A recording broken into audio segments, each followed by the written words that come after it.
আপনি একজন প্র্যাকটিসিং মুসলিম, নিয়মিত নামাজ আদায় করেন, নামাজের পর সবসময় মোনাজাতের দোয়াও করেন। তবুও অনেক সময় মনে হয় ভিতরে কোথাও একটা অশান্তি কাজ করছে, মনের মাঝে কোনো এক ধরনের শূন্যতা অনুভব হচ্ছে। কিন্তু কেন? এই প্রশ্ন কি কখনো আপনার মনে এসেছে? যদি এই প্রশ্ন আপনার মনে এসে থাকে, তাহলে আজকের এই ভিডিওটি আপনার জন্য। আমরা সুখ শান্তি বলতে কি বুঝি? টাকা পয়সা, বাড়ি গাড়ি, সুনাম সুখ্যাতি, এগুলো তো, তাই না? কিন্তু সত্য কথা কি জানেন? সুখ শান্তি কোনো লাক্সারি বিষয় না, এটা হচ্ছে আল্লাহর পক্ষ থেকে দেওয়া নেয়ামত। আল্লাহ তাআলা যাকে এই সুখ শান্তির নেয়ামত দান করবেন, সেই প্রকৃতপক্ষে এই সুখ এবং শান্তির মালিক হতে পারবে। আল্লাহ তাআলা কোরআন শরীফে পরিষ্কারভাবে বলেছেন, আলা বিযিক্রিল্লাহি তাতমাইন্নাল কুলুব। আল্লাহর স্মরণেই অন্তরসমূহ প্রশান্তি পায়। কিন্তু বাস্তবে কি তা হচ্ছে? বরং আমরা তো আল্লাহ তাআলাকে স্মরণ করেও অন্তরে তেমন প্রশান্তি পাই না। কিন্তু কেন? তার কারণ কি জানেন? মূলত তার কারণ হচ্ছে আমরা আল্লাহ তাআলাকে তখনই স্মরণ করি যখন আমরা কোনো বিপদে পড়ি, অর্থাৎ যখন আমাদের লাইফটা কঠিন হয়ে পড়ে। তাহলে এবার আপনারাই বলুন, আমাদের এই স্মরণ করার বিষয়টি কি সত্যিকার অর্থেই স্মরণ করা হলো, নাকি বিপদ থেকে বাঁচার জন্য একটি উপায় মাত্র? এখন অনেকেই বলবেন, যেমনই চলাফেরা করি না কেন, 5 ওয়াক্ত নামাজ তো অন্তত পড়ছি। কিন্তু একটু ভেবে দেখুন তো, নামাজ কি শুধু পড়া পর্যন্তই সীমাবদ্ধ?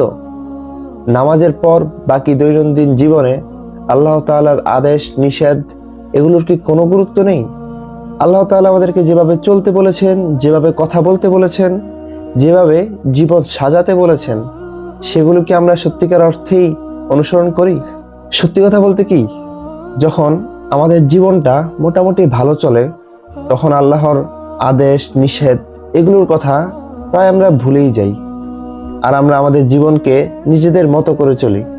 আমাদের প্রতিটি সিদ্ধান্ত তখন নিজেদের মন মতো নেই। আরেকটি খুব সেন্সিটিভ বিষয় আছে আমাদের লাইফে। বলতে গেলে প্রতিটি মানুষের ভিতরেই এখন এটি একটি অভ্যাসে পরিণত হয়েছে। আর সেটি হচ্ছে, আমরা ছোট ছোট গুনাহকে নরমালাইজ করে ফেলেছি। এটা তো সবাই করে, এটা তো খুব সাধারণ, এরকম চিন্তাধারা আমাদের সকলের হৃদয়কে একেবারে বলতে গেলে অন্ধের মতো করে ফেলেছে। যার কারণে আমরা ছোট ছোট গুনাহ করার ক্ষেত্রে একটু মাত্র ভয় পাই না। রাসূল সাল্লাল্লাহু আলাইহি ওয়াসাল্লাম বলেছেন, মানুষের ভিতর, মানুষের শরীরে একটি টুকরা আছে, আর সেই টুকরাটি ঠিক থাকলে সব ঠিক, আর সেই টুকরাটি নষ্ট হয়ে গেলে সব নষ্ট। আর সেই টুকরাটি কি জানেন? সেটি হচ্ছে হার্ট, অন্তর, মানুষের হৃদয়। একবার ইমাম হাসান বসরি রহমতুল্লাহি আলাইহিকে এক ব্যক্তি বলেছেন যে, আমার অন্তর শান্ত থাকে না। তখন হাসান বসরি রহমতুল্লাহি আলাইহি তাকে জিজ্ঞাসা করেছিলেন যে, আপনি কি কোনো গুনাহ করেন?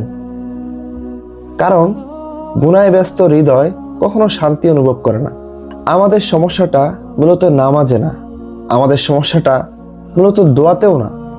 আমাদের সমস্যাটা হচ্ছে নামাজের পর দিনের বাকি সময়টাতে, যে সময়টাতে আমরা শুধুমাত্র দুনিয়ার পিছে ছুটি। কোনো একটা কাজ করার আগে একবার চিন্তাও করি না যে ইসলাম এই কাজে পারমিশন দিচ্ছে কিনা। আমরা আল্লাহর দরবারে দোয়া করি, কিন্তু আমাদের দৈনন্দিন জীবনে আল্লাহকে স্থানই দিই না।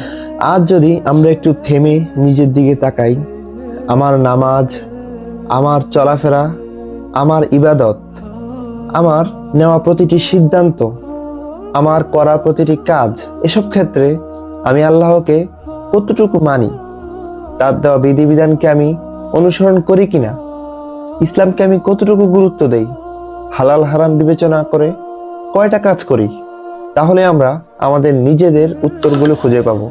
আমি কাউকে জাজ করতে আসিনি, আমি আমার নিজেকেই প্রশ্ন করতে এসেছি। হতে পারে আমার এই প্রশ্নটি অন্য কারো চোখ খুলে দিতে পারে।